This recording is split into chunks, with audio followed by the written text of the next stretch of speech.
Welcome back to Anushala by Anushree. और आज हम कंटिन्यू करने वाले हैं अपने क्लास 10th हिस्ट्री के chapter number 1 rise of nationalism in Europe को।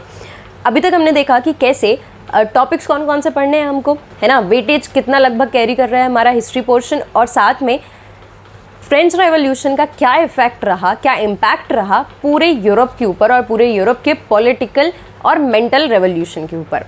ठीक है, आज हम देखने वाले हैं कि नेपोलियन कैसे कुछ चेंजेस लेकर आ रहा है नेपोलियनिक कोड के अंदर 1804 में, और कैसे वो इम्पैक्ट कर रहा है, फिर उसके बाद आफ्टर इफेक्ट्स क्या हैं, ये सब कुछ हम आज देखने वाले हैं। ठीक है, तो बिना देर किए शुरू करेंगे हमारे आज के लेक्चर के साथ। अगर आप चैनल पर नए हैं तो प्लीज़ लेक्चर देखें, अगर आपको पसंद आता है तो अपने दोस्तों के साथ शेयर करें, स्टूडेंट्स के साथ शेयर करें, और चैनल को सब्सक्राइब करना ना भूलें। Okay, so let's start with Napoleonic code.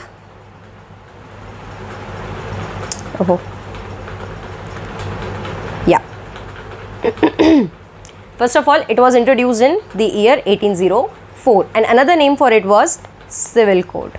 ठीक है, तो अगर सिविल कोड आ जाता है तो परेशान होने की ज़रूरत नहीं है, आप सिविल कोड से भी नेपोलियनिक कोड को ही आइडेंटिफाई करेंगे।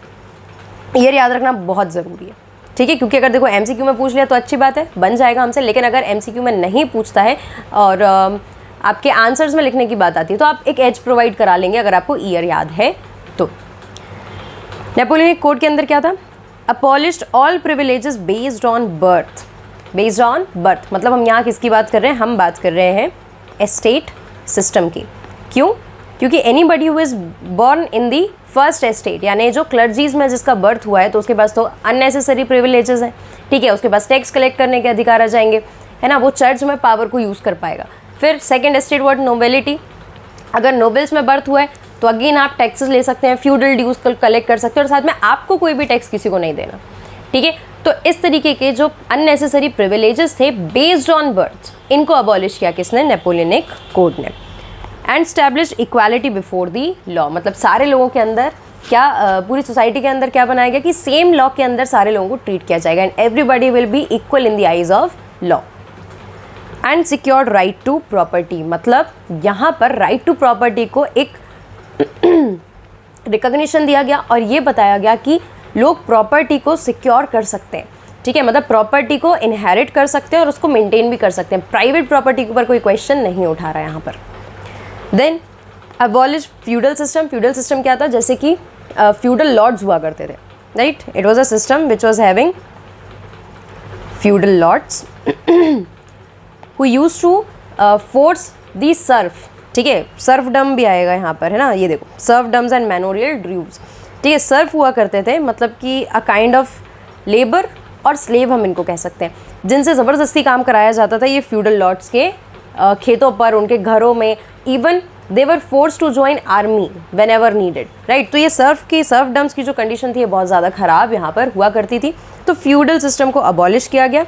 एंड पीजेंट्स को ये सर्फडम वाले और मैनोरियल ड्यूज यानी कि अननेसेसरी टैक्सेस के जो जाल थे उससे निकाला गया, right. Guild restrictions were removed. Restriction यानी पाबंदी, और गिल्ड का मतलब क्या होता है? Guild refers to associations of traders या बिजनेसमैन और ट्रेडर्स जो एक सा काम करते थे, they use to form guilds, है ना, लेकिन उन पर रोक लगी हुई थी कि आप गिल्ड फॉर्म नहीं कर सकते, आप एक जैसा मार्केट, क्योंकि ऐसे गिल्ड बनाने से क्या होता है? मार्केट रेगुलेट होने लग जाता है। ठीक है, तो नेपोलियन ने बोला कि ठीक है, अब आपके गिल्ड्स बनाने पर कोई भी रेस्ट्रिक्शन नहीं है। ट्रांसपोर्टेशन एंड कम्युनिकेशंस पर इम्प्रूव्ड, राइट, ये तो समझाने वाला पॉइंट है ही नहीं, ईजी है। Uniform laws were made. Uniform laws, it means laws which are same for everybody. Standardise weights and measures, again हमने जैसे ऊपर देखा था वैसे ही सेम पॉइंट है, राइट। मतलब जैसे हमने कल समझा था कि वेट्स और मेजर्स, नापने और तौलने के काम आने वाले जो इंस्ट्रूमेंट्स हुआ करते थे, जो स्टैंडर्ड्स हुआ करते थे, ठीक है, उनको अलग अलग रखने से मार्केट में बहुत ज़्यादा प्रॉब्लम्स हो रही थी, कन्फ्यूजन क्रिएट हो रही थी, और साथ में ट्रेड जो है वो ईजी नहीं था, राइट, कॉम्प्लिकेटेड होता चला जा रहा था। That is why standardised weights and measures were introduce, कि अब सारे लोग एक ही प्रकार का वेट्स एंड मेजर यूज़ करेंगे। अगर 1 किलो में 1000 ग्राम है तो उतना ही है सबके लिए, अलग अलग नहीं है, कोई भी अलग वेट्स एंड मेजर्स को फॉलो अब नहीं कर सकता था। कॉमन नेशनल करेंसी क्यों ज़रूरी है? अगर करेंसी कॉमन नहीं है, एक करेंसी पूरे देश में नहीं चल रही है, अलग अलग करेंसीज चल रही हैं, तो अगेन लेन देन में समस्या यहाँ पर जनरेट होगी, ठीक है, ट्रेड इजी नहीं होगा। प्लस साथ में उतनी ज़्यादा करेंसीज जो हैं वो स्टेट को और कॉमन पीपल को, दोनों को उतनी प्रकार की करेंसीज मेंटेन करने में दिक्कत होगी। Peasants, artisan workers and businessmen, they were actually enjoying the newfound freedom। अब आप देखेंगे कि ये जितने भी पॉइंट हमने ऊपर देखे नेपोलियनिक कोड के अंदर, यहाँ पर ज़्यादातर फ़ायदा किसका था? कॉमन मैन का, कि फ्यूडल सिस्टम को भी हटाया गया, अननेसेसरी प्रिविलेजेस को भी ख़त्म कर दिया गया, गिल्ड रेस्ट्रिक्शंस भी हटाए गए। तो ज़्यादातर फ़ायदा इन लोगों का हो रहा था जो कॉमन पीपल थे, जो कॉमन मासेस थी, and they were actually very happy, जो उनको ये नया नया फ्रीडम मिल रहा था, ठीक है, जो नए एडवांटेजेस उनको मिल रहे थे, उनके फेवर में जो बातें हो रही थी, actually they were enjoying it. लेकिन इसका मतलब ये नहीं है कि सारे लोग इसको सही समझ रहे थे। मतलब there were some people also who were actually criticising the actions और actually criticising these kinds of reforms. It means Napoleonic code को भी क्या मिला? मिक्स्ड रिफॉर्म, मिक्स्ड रिएक्शंस मिले। कुछ लोगों को पसंद आ रहा था, कुछ लोगों को पसंद नहीं आ रहा था। क्यों पसंद नहीं आ रहा था? क्योंकि उसके कुछ कारण थे, right. Earlier initially French army is welcomed as harbingers of liberty. Liberty means freedom, right? And harbingers means a person who is carrying something or who is bringing something, ठीक है। तो पहले लोगों को ये लगा कि जो फ्रेंच आर्मी है, जो फ्रेंच रेवोल्यूशनरीज है, ये एक्चुअली हमको लिबर्टी की तरफ ले जा रहे हैं, है ना, ये हमारे पास लिबर्टी को लेकर आ रहे हैं। लेकिन लेटर दे रियलाइज़ कि ऐसा कुछ भी नहीं है। हॉस्टिलिटीज़ जो है वो बढ़ती चली जा रही है, यानी अत्याचार जो है वो बढ़ता चला जा रहा है। और ये सिर्फ और सिर्फ क्या काम कर रहे हैं? नेपोलियन के अंदर इन्वेडर का काम कर रहे हैं। पहले नेपोलियन लिबरेट करा रहा था, रिफॉर्म्स भी अच्छे लेकर आया, एडमिनिस्ट्रेशन भी काफ़ी अच्छा किया, लेकिन समस्या क्या थी कि इन्वेडर, नेपोलियन जो था वो हमेशा से एक इन्वेडर था, ठीक है। मतलब इन्वेड करना उसकी फितरत बन गई थी। वो ज़्यादातर दूसरी कंट्रीज़ में भी जाता था तो वो क्या कराना चाहता था? उनको लिबरेट तो कराता, लेकिन फिर अपने अंडर रखता, ठीक है। मतलब वो एक इन्वेडर था। और ये चीज़ धीरे धीरे करके कंट्रीज़ को समझ में आने लगी और उनको ये समझ में आया कि नहीं, फ्रेंच आर्मीज़ शायद हमारा उतना भला नहीं कर पाएंगे, क्योंकि उनका लीडर कौन है? Napoleon, right. So some were not actually liking the invasion of French armies and Napoleon. All these things soon turn into hostility, यानी के लिए लोगों के लिए परेशानियां बढ़ने लग गई। लोगों का जो अच्छा होना था उसकी जगह बुरा होने लगा, है ना। क्यों होने लगा बुरा? मतलब कि नेपोलियन तो सब काम अच्छा अच्छा कर रहा था, रिफॉर्म्स भी अच्छे ला रहा था, ठीक है, और फ्रेंच आर्मीज़ भी अपनी जिम्मेदारी समझ रही थी लिबरेट कराने की। कुछ चीज़ें हुई। अब जैसे इन्वेड कर रहा है नेपोलियन, ठीक है, अब इन्वेड कर रहा है, दूसरी कंट्रीज़ में जा रहा है, तो पैसा तो लगेगा ना। कहाँ से आएगा पैसा? लोगों के क्या बढ़ा देंगे? टैक्सेस। क्या नए टैक्सेस को इम्पोज कर दिया जाएगा ना। New administrative system, new administrative changes did not go hand in hand with political freedom. अब या तो आप पॉलिटिकल फ्रीडम दे दो, ठीक है, जो कि आप डेमोक्रेसी से वापस कहाँ पर ले आए हो? मोनार्कियल सिस्टम पे, ठीक है।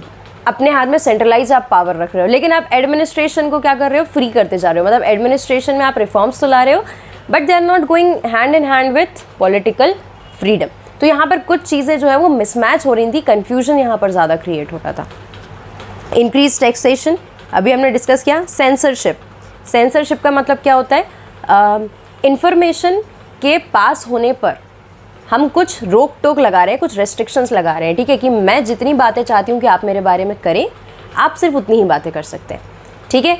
आप बाहर जाकर मेरा क्रिटिसिज्म नहीं कर सकते। क्यों? क्योंकि अगर हमारे आसपास क्या है, अगर मैंने इम्पोज की हुई है सेंसरशिप, ठीक है, कि जनता तक क्या बात पहुँचनी है ये रूलर डिसाइड करेगा, ठीक है।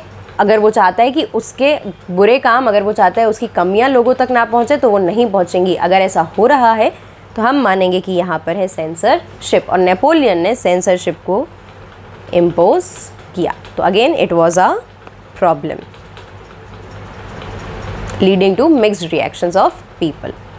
Then force conscription into French armies. Conscription means भर्ती कराना, राइट। अब क्योंकि नेपोलियन को इन्वेड करना है, ठीक है, उसको बाकी यूरोपियन कंट्रीज़ में पहुंचना है, तो उसको अपनी आर्मी बड़ी करनी पड़ेगी। आर्मी बड़ी करनी है तो लोग पार्टिसिपेट कौन है? आर्मी में करने वाले लोग कौन है? Common people, right. When the common people were not even willing to join the army they were forced to join French army. Conscription यानी किसी को मजबूर करना कि आप उसको क्या कर रहे हो, आर्मी में भर्ती करा रहे हो, पार्टिसिपेट करा रहे हो उसकी मर्ज़ी के बगैर। That's why force is written. ठीक है, तो ये जो कुछ प्रॉब्लम्स थी ये नेपोलियन के सारे अच्छे रिफॉर्म्स के ऊपर भारी पड़ जाती हैं। ठीक है, उसके रिफॉर्म्स जो अच्छे थे, पॉजिटिव थे, उस पर भी ये कमियां हावी हो गई, जिसके कारण लोग नेपोलियन को पसंद करना बंद कर चुके थे। All this seems to outweigh यानी भारी पड़ जाना, डोमिनेट कर देना the advantages of administrative changes. ठीक है, बात समझ में आई? अगर आई है तो मुझे कमेंट सेक्शन में ज़रूर बताएं।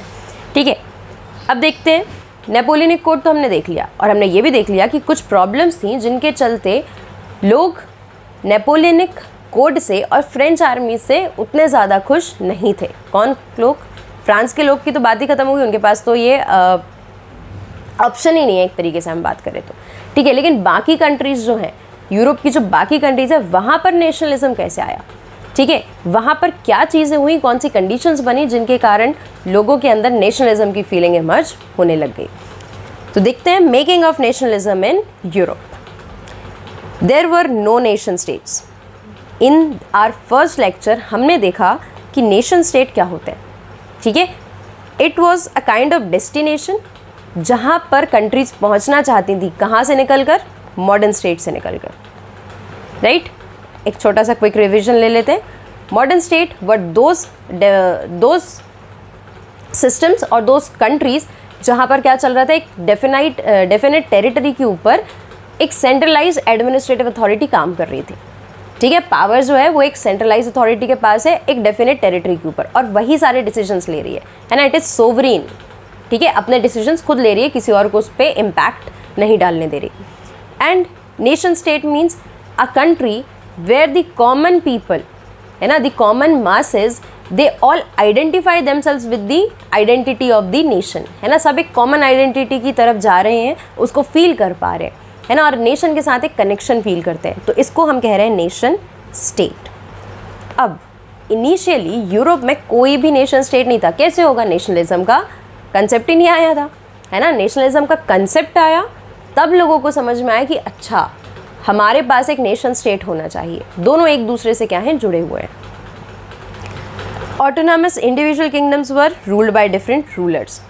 कहीं पर भी ऐसा नहीं था कि कोई भी एक रूलर सारी कंट्रीज़ को रूल कर रहा है।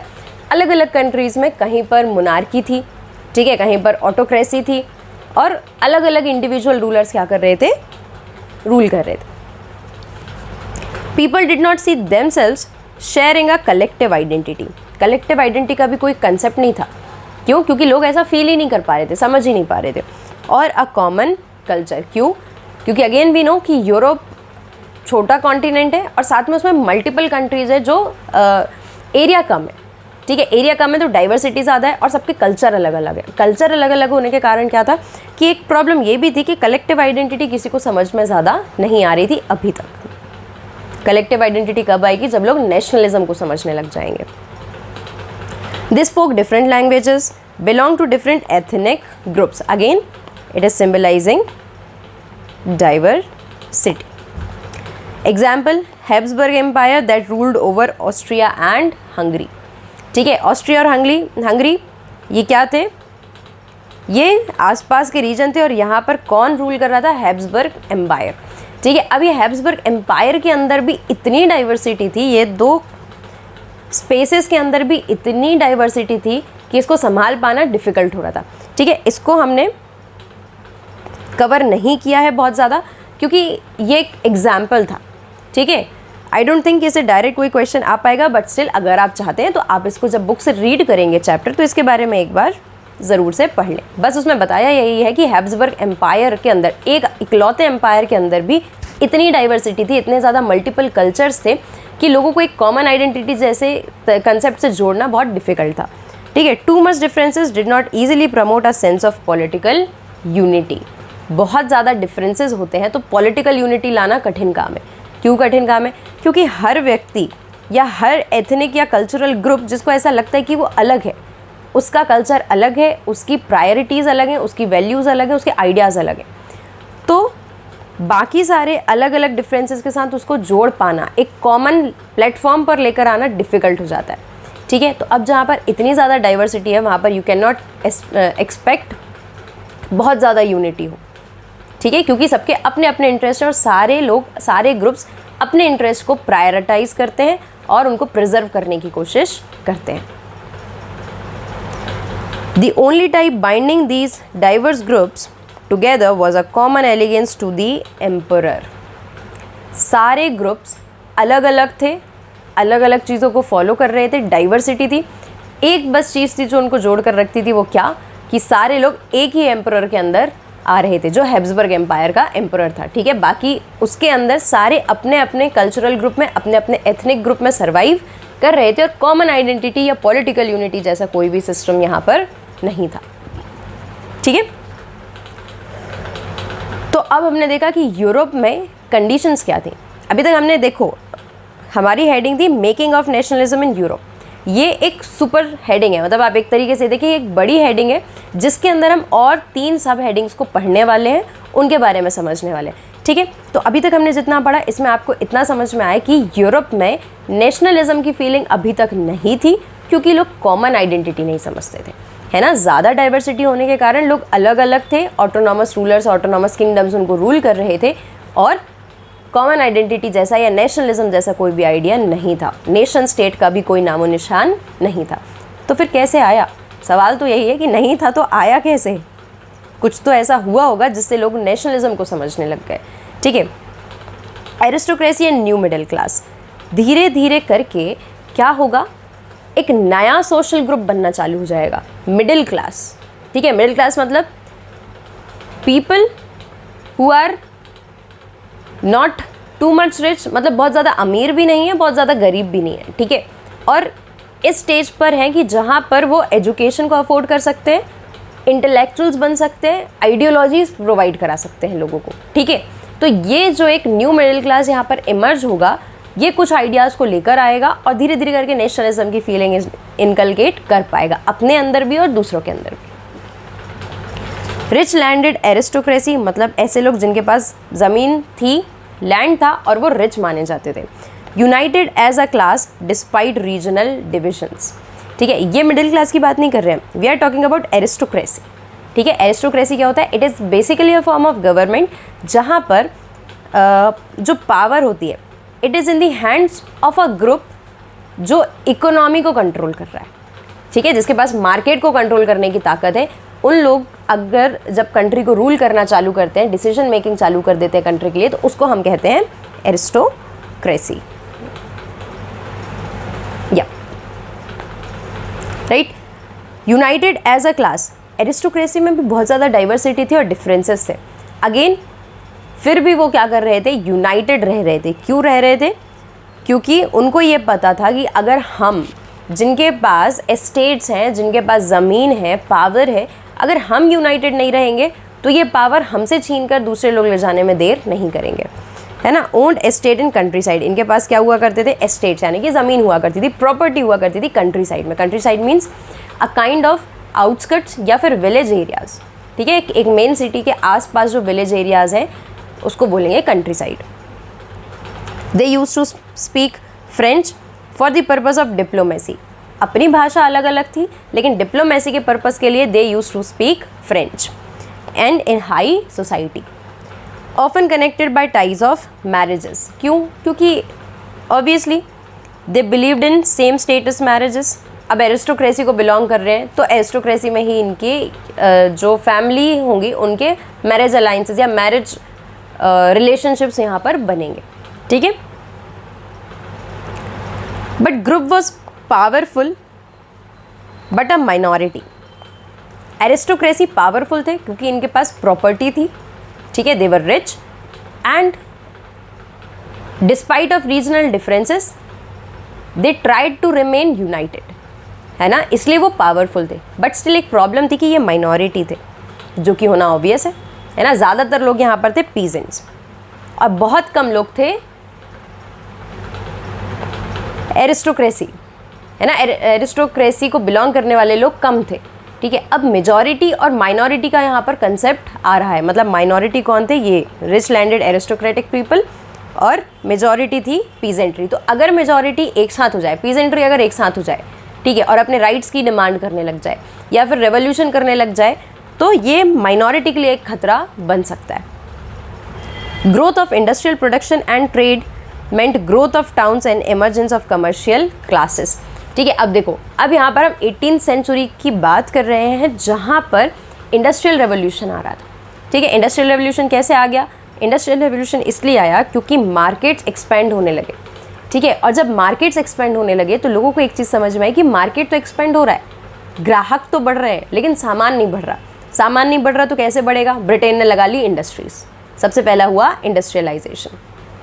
अब जब इंडस्ट्रीज़ बन गई तो हमें क्या समझ में आया कि जो लोग वहाँ पर काम कर रहे थे, जो पीजेंट्स थे, है ना, अब उनको दूसरी अपॉर्चुनिटीज़ मिल गई कि चलो हम फैक्ट्री में क्या बन जाते हैं, वर्कर बन जाते हैं। धीरे धीरे करके उन्होंने कमाना चालू किया, कुछ लोगों ने फैक्ट्रीज ओपन करी और वो थोड़ा थोड़ा रिच होते चले गए, है ना। तो एक नई कमर्शियल क्लास यहाँ पर इमर्ज हो गई, और ये जो नई कमर्शियल क्लास है ये आगे जाके बन जाएगी मिडिल क्लास। ठीक है, मतलब जिसके पास बहुत ज़्यादा पैसा, बहुत ज़्यादा प्रॉपर्टी नहीं है, लेकिन तो भी थोड़ा तो वेल ऑफ ये है। Industrialisation begin in England, before then France and Germany. अभी हमने देखा सबसे पहले इंडस्ट्रियल रेवोल्यूशन कहाँ आया? इंग्लैंड में। ठीक है, then after France and Germany. New social class emerge, working population and middle class made up of industrialist and businessmen. ठीक है, अब जो नई कमर्शियल क्लास आ रही है, जो मिडिल क्लास बन रही है, ठीक है, इसमें कुछ बिजनेसमैन होंगे, कुछ वर्कर्स होंगे, वर्किंग पॉपुलेशन होगी। ठीक है, बिजनेसमैन यहाँ पर इसमें इंक्लूड होने लग जाएंगे। तो अब अगर इंडस्ट्रियलिस्ट हैं, बिजनेसमैन है, वर्किंग क्लास है, जब ये कमर्शियल क्लास की तरह इमर्ज होंगे तो ये डिमांड करेंगे राइट्स। ठीक है, और इन्हीं से ये डिमांड सामने आएगी कि भैया जो एरिस्टोक्रेसी है उसके हाथ से अननेसेसरी पावर्स को, अननेसेसरी प्रिविलेजेस को छीनो। ठीक है, और हम लोगों में इक्वालिटी को स्टैब्लिश करो कम से कम। Ideas of national unity and abolition of aristocratic privileges gained popularity among educated liberal middle class. Educated यानी पढ़े लिखे हैं, और liberal यानी they believe कि आपको बहुत ज़्यादा rigid होने की ज़रूरत नहीं है, और साथ में पॉजिटिव चेंजेस हमारे पास आने चाहिए जो हमको लिबर्टी की तरफ लेकर जाएं, हमको फ्रीडम की तरफ लेकर जाएं। ठीक है, तो यहाँ पर इमर्ज होगी आपकी मिडिल क्लास। ठीक है, और यही लोग नेशनल यूनिटी की शुरुआत करेंगे कि हाँ अब हम रह रहे हैं कैसे, यूनाइटेड होकर। कौन? जो कमर्शियल क्लास है, मिडिल क्लास है। क्यों? क्योंकि इनको डिमांड करना है कुछ ऐसी चीज़ के बारे में जो बहुत लंबे समय से इनको कभी नहीं मिली। ठीक है, और ना ही उसके बारे में कोई कुछ क्वेश्चन उठाता है, कुछ सोचता है। ठीक है, तो यहाँ से शुरू हो जाएगी लिबरल नेशनलिज्म की, कि नेशनलिज्म तो है ना, हम अब नेशनल आइडेंटिटी से खुद को जोड़ रहे हैं, नेशनल यूनिटी हम दिखाने की कोशिश कर रहे हैं, लेकिन आइडिया लिबरल है।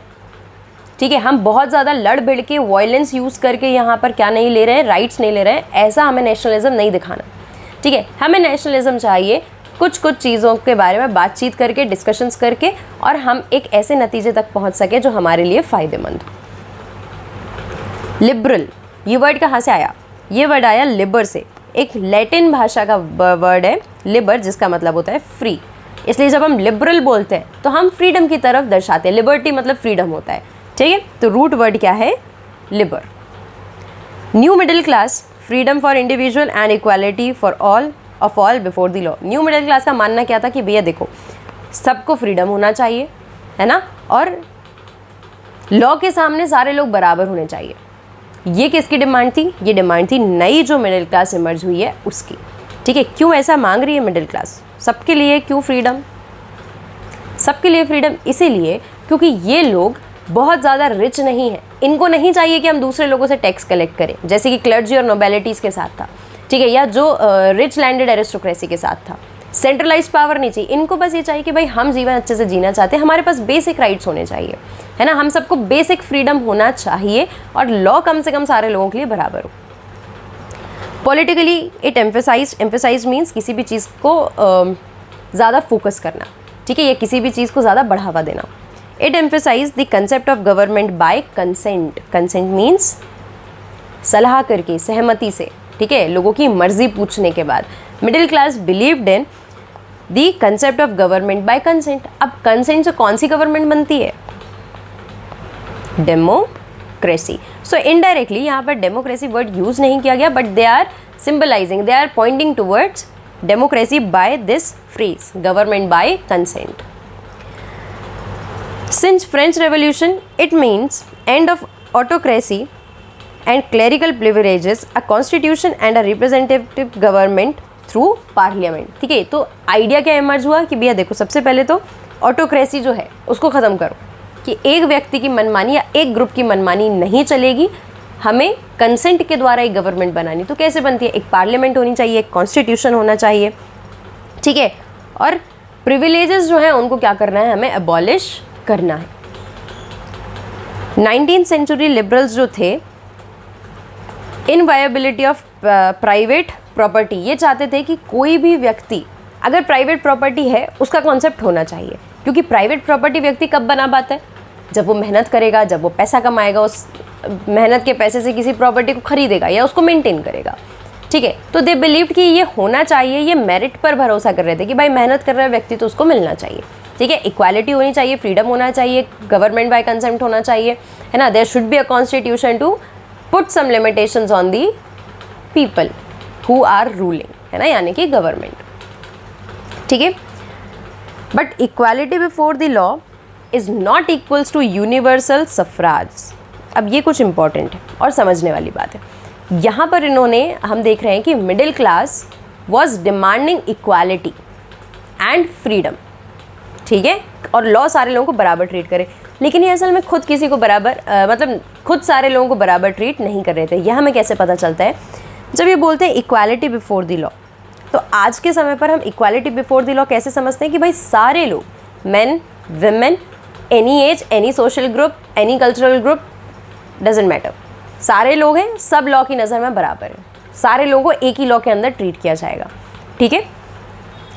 लेकिन ये इनका मानना था कि इक्वालिटी बिफोर द लॉ हम किसकी बात कर रहे हैं? सिर्फ और सिर्फ उन लोगों की जिनके पास प्रॉपर्टी है, ठीक है। तो सारे लोगों को वोटिंग का अधिकार इन्होंने नहीं दिया कि इलेक्शन तो कराना है, पार्लियामेंट रखनी है, कॉन्स्टिट्यूशन रखना है, डेमोक्रेसी रखनी है, लेकिन हम सबको वोटिंग का अधिकार नहीं देते, ठीक है। In France even during revolution, ठीक है, मतलब जब रेवोल्यूशन हो रहा था उसके बाद भी right to vote and to get elected, मतलब वोट करने का अधिकार, इलेक्ट करने का अधिकार और इलेक्ट होने का अधिकार, है ना, रिप्रेजेंटेटिव बनने का भी अधिकार किसके पास था?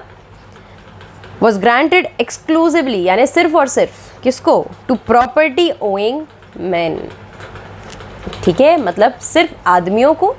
कौन से आदमी? जिनके पास प्रॉपर्टी, ठीक है। विमेन वर नॉट इंक्लूडेड, ठीक है।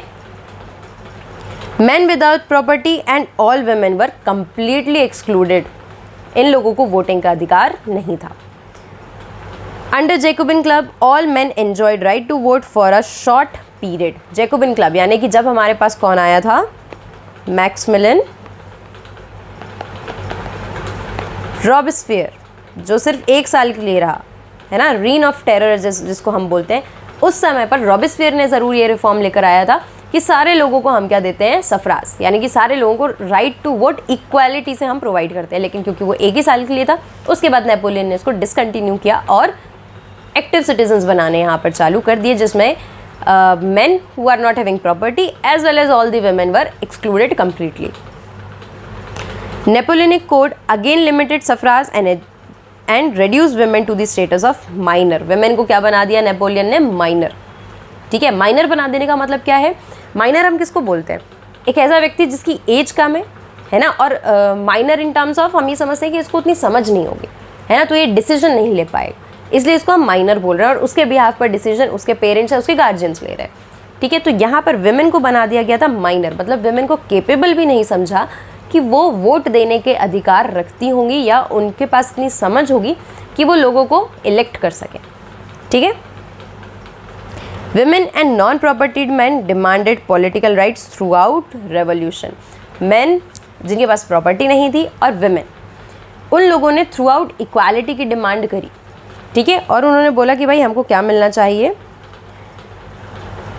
पॉलिटिकल राइट्स मिलने चाहिए, मतलब right to elect as well as right to be elected, अब अगर हम इकोनॉमिक पर्सपेक्टिव से लिबरलिज्म को देखें, लिबरलिज्म बेसिकली एक आइडिया है, ये बात आपको समझनी ज़रूरी है ना। कोई स्पेसिफिक एक मतलब इसका नहीं हो सकता, क्योंकि हम अलग अलग नज़रिए से इस आइडिया को देखते हैं। अभी हमने पॉलिटिकल स्फीयर से देखा कि लिबरलिज्म से हम क्या समझ रहे हैं, अब हम देखते हैं इकोनॉमिक पर्सपेक्टिव से। Liberalism stood for freedom of markets and abolition of state imposed restrictions on the movement of goods and capital. Capital here means money, जिसको आप इन्वेस्ट करते हो, ठीक है।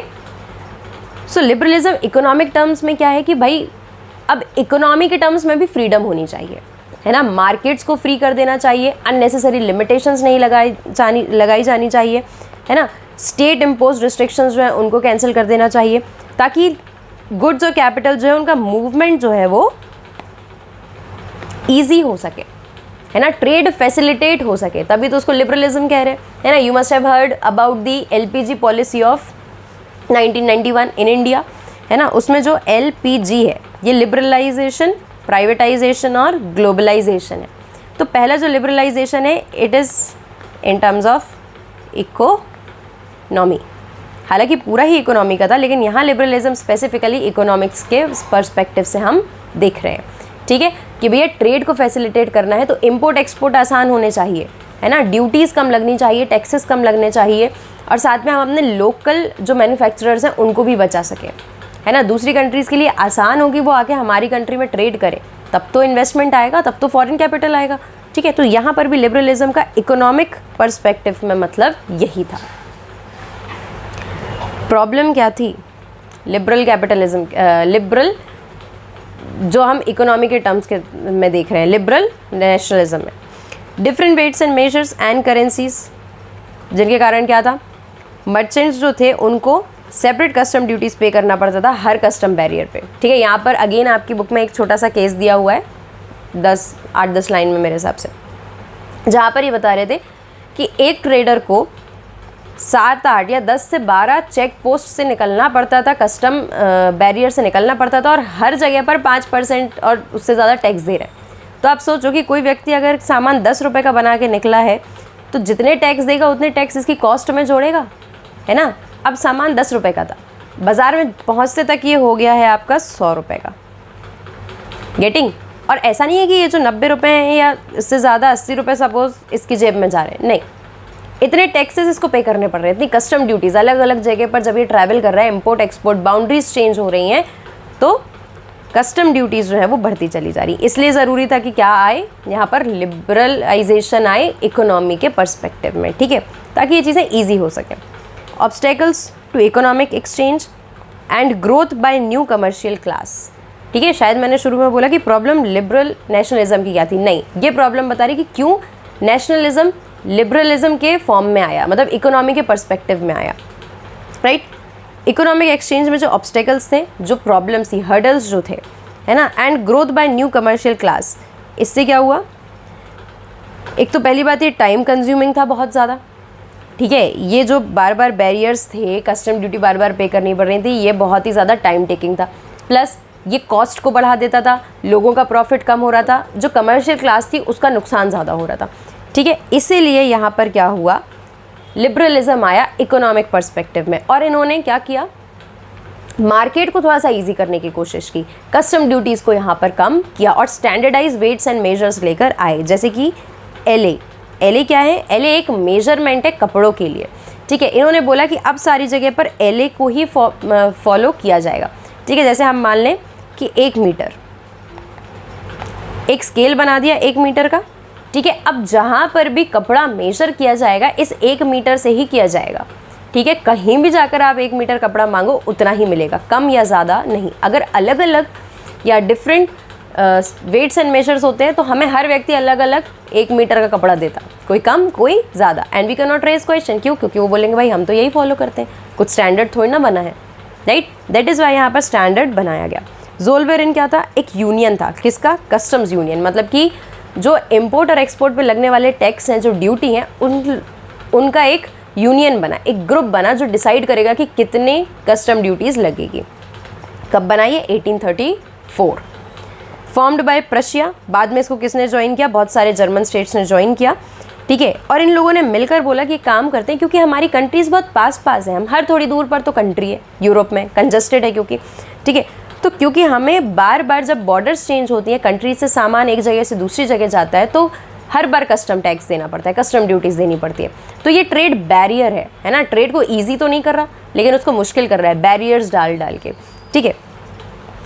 तो ऐसे टैरिफ बैरियर्स को कम किया गया, नंबर ऑफ करेंसी को भी कम कर दिया गया, ठीक है, कि ज़्यादा जगहों पर अगर कॉमन करेंसी चलेगी, है ना, सपोज आप यहाँ से उठ के इस कंट्री में गए, फिर इस कंट्री में गए, फिर इस कंट्री में गए, सारी जगह पे अलग अलग करेंसी चल रही है, ठीक है। तो करेंसी एक्सचेंज करने में भी तो दिक्कत होगी, है ना। अगर आप इंडिया में हो तो आपको पता है कि पूरे इंडिया में रुपी चल रहा है, लेकिन अगर आप इंडिया से मान लो यूएसए जाते हो तो देन यू नो कि वहाँ पर काम करेगा डॉलर, ठीक है। लेकिन आप मानो कि इंडिया के हर स्टेट में अलग अलग करेंसी चल रही है, ठीक है। तो अगर आप एमपी से निकल कर राजस्थान चले जाते हैं या छत्तीसगढ़ चले जाते हैं, ठीक है, तो आप जैसे ही एमपी से ट्रेन से उतरे, छत्तीसगढ़ पहुँचे, वहाँ पर आपको करेंसी एक्सचेंज करानी पड़ेगी, ठीक है। अब वहाँ का करेंसी एक्सचेंज रेट क्या है, उसके हिसाब से आपको पैसा लेना और देना पड़ेगा, गेटिंग। तो ये एक प्रॉब्लम हो रही थी क्योंकि यूरोप में कंट्रीज पास पास है, तो इन्होंने नंबर ऑफ करेंसीज को भी कम कर दिया ताकि ट्रेड जो है वो आसान हो जाए, ठीक है। ये लिबरलिज्म का एक तरीका था। Railway network creation stimulated mobility, railway networks बढ़े, ठीक है, ज़्यादा से ज़्यादा रेलवेज बनाए, ट्रांसपोर्टेशन ईजी किया, जिसके कारण क्या हुआ, मोबिलिटी बढ़ी। मोबिलिटी मीन्स मूवमेंट, मूवमेंट किसका, लोगों का, मतलब ट्रेडर्स का, बिजनेसेस का, as well as goods and services का। तो इकोनॉमिक नेशनलिज्म जो है उसने नेशनलिस्ट सेंटिमेंट्स को और ज़्यादा स्ट्रेंथन किया और ज़्यादा स्ट्रॉन्ग किया। कैसे किया, क्योंकि अब जब लोग इकोनॉमिक तरीके से लिबरलिज्म को फील कर पा रहे तो उनको समझ में आ रहा था कि ये तो बहुत फ़ायदेमंद चीज़ है ना। अगर लिबरलिज्म हो रहा है और उससे इकोनॉमी को, मार्केट को, लोगों को, बिजनेसेस को इतना फ़ायदा है, तो फिर नेशनलिस्ट फीलिंग जो है वो होनी ही चाहिए ना। लिबरलिज्म जो है वो पॉलिटिकल स्फीयर में भी होना चाहिए। ऐसी सोच के कारण क्या हुआ, नेशनलिस्ट सेंटिमेंट यानी कि एक कॉमन आइडेंटिटी, लोग एक साथ जुड़कर क्या करना चाहते थे, लिबरलिज्म की तरफ, नेशनलिज्म की तरफ बढ़ना चाहते थे। तो इकोनॉमिक लिबरलिज्म जो था उसकी मदद से नेशनलिज्म जो है उसमें थोड़ी सी और हवा लगी, ठीक है, मतलब वो थोड़ा सा और स्ट्रॉन्ग होने लग गया, ठीक है। अब यहाँ पर अगर नेशनलिस्ट सेंटिमेंट बढ़ जाएंगे तो उसके बाद क्या होगा। अब आपको एक चीज़ और याद रखने की ज़रूरत है कि जहाँ पर ये सारी चीज़ें चल रही थी वहीं पर लोग नेपोलियन से भी परेशान हो रहे थे। अगेन कनेक्ट करो नेपोलियनिक कोड से कि पॉजिटिव्स तो थे लेकिन नेगेटिव्स भी थे। तो अब लोग नेपोलियन को, जो आसपास की कंट्रीज़ हैं जहाँ पर फ्रेंच आर्मीज़ को लेकर नेपोलियन इन्वेड करने बढ़ता चला जा रहा है, वहाँ के लोग क्या करेंगे, नेपोलियन को हराने की कोशिश करेंगे, ठीक है। नेपोलियन को हराने के बाद क्या होगा, कौन रूल करने वाला है या जो पॉलिटिकल स्फीयर है वो कैसे चेंज होगा, ठीक है, ये देखेंगे हम अपने नेक्स्ट लेक्चर में, लेक्चर नंबर 3 के अंदर, राइट। तो आई होप ये जो टॉपिक हमने आज पढ़ा है ये आपको समझ में आया होगा। अगर आपको इसमें कोई भी डाउट है या कहीं पर भी आपको ऐसा लगता है कि पॉइंट्स कनेक्ट नहीं हो पा रहे हैं, कुछ मिस हो रहा है, ठीक है, तो you can simply ask me in the comment section. अगर आपको लेक्चर पसंद आया तो लाइक करना ना भूलें। आपके एक लाइक, एक कमेंट, एक शेयर से बहुत मोटिवेशन मिलता है, बहुत आगे अच्छा काम करने के लिए मेहनत करने का मन करता है, ठीक है। तो अगर आपको लेक्चर पसंद आया तो ज़रूर से लाइक करें, दोस्तों के साथ शेयर करें, मुझे कमेंट करके बताएं और सब्सक्राइब करना ना भूलें। Thank you so much, keep watching.